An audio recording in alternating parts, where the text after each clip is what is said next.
अस्सलामुअलैकुम। आज का हमारा लेक्चर है एक्सरसाइज 5.3। एक्सरसाइज 5.3 में हम वेन डायग्राम समझेंगे। We can represent all possible logical relationships between a finite collection of sets pictorially by using Venn diagram.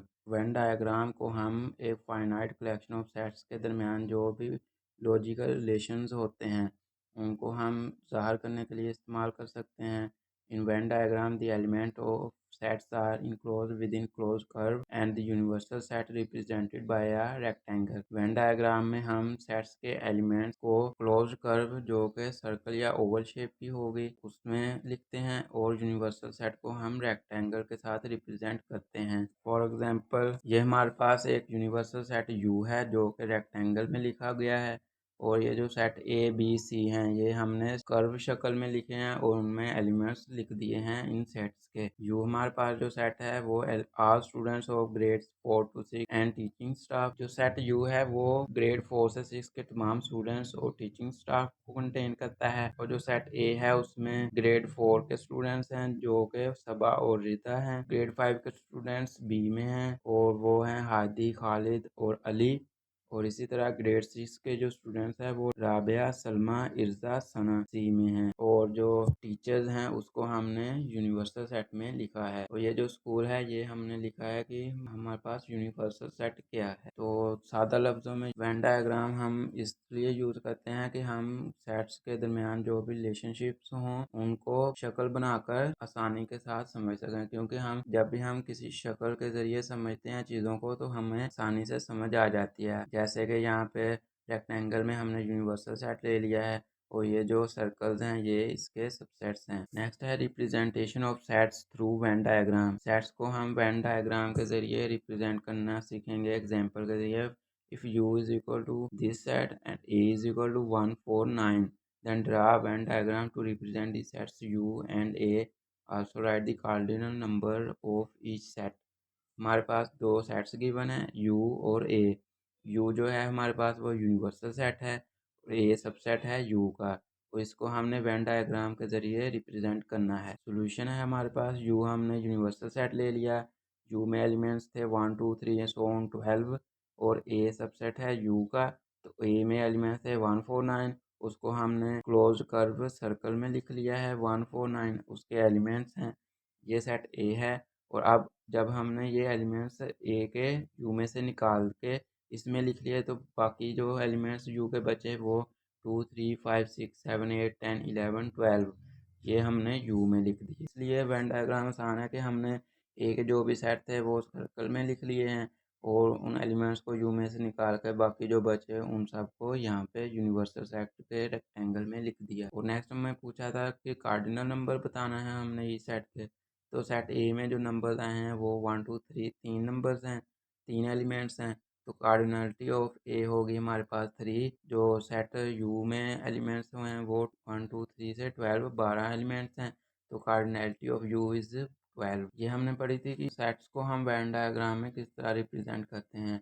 Next हम पढ़ेंगे कि हमने सबसेट्स को वेन डायग्राम में किस तरह रिप्रेजेंट करना है। If A is equal to P Q, the list of all proper subsets, improper subsets and draw Venn diagram of the sets।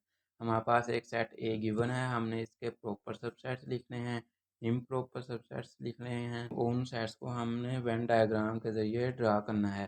तो हमारे पास जो सेट ए है इसके प्रॉपर सबसेट्स हैं 5, क्योंकि एम्प्टी सेट हर सेट का सबसेट होता है। और पी क्यू ये हमारे पास प्रॉपर सबसेट्स हैं।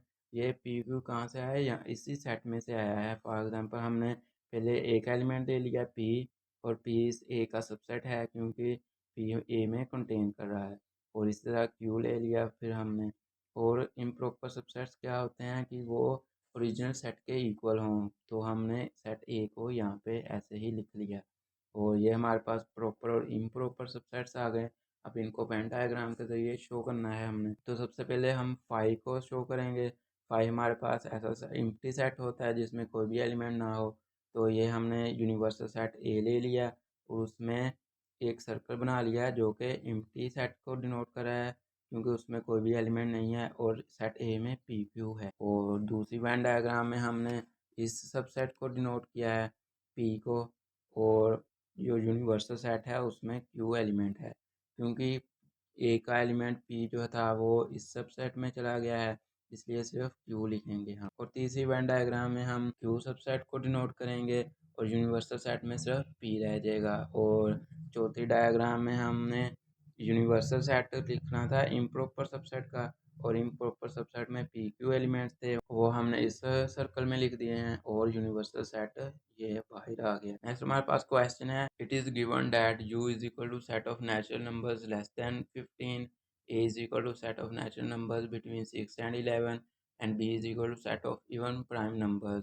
Draw a Venn diagram to show the above information. ये हमारे पास u a b हमारे पास तीन सेट गिवन है, और उन्होंने कहा कि हमने वेन डायग्राम के जरिए इस इंफॉर्मेशन को लिखना है। तो हमारे पास u जो है वो सेट है नेचुरल नंबर्स का जो कि 15 से कम है। तो नेचुरल नंबर्स 15 से कम कहाँ तक होंगे, 1 से 14 तक। और सेट ए हमारे पास है नेचुरल नंबर्स का जो कि 6 और 11 के दरमियान है। तो 6 और 11 के दरमियान आते हैं 7 8 9 10। और इसी तरह बी जो सेट है प्राइम नंबर्स का जो कि इवन है। तो हमारे पास जो इवन प्राइम नंबर्स होते हैं वो सिर्फ एक है जो कि 2 होता है। तो ये हमने यू ए बी सेट्स लिख लिए। अब इनको वेन डायग्राम के ज़रिए रिप्रेजेंट करना है। तो सबसे पहले हम एक रेक्टेंगल लिख लेंगे, और रेक्टेंगल बनाने के बाद हमने यूनिवर्सल सेट यू है जिसमें हमारे पास 1 से 14 तक एलिमेंट्स हैं। सेट ए को हमने इस तरह लिख लिया और सेट बी को इस तरह। और ए बी लिखने के बाद हमारे पास जो सेट यू में एलिमेंट्स रह गए वो 1 3 4 5 6 11 12 13 14। ये हमने वेन डायग्राम के ज़रिए जो भी हमें गिवन सेट्स थे उनको रिप्रेजेंट कर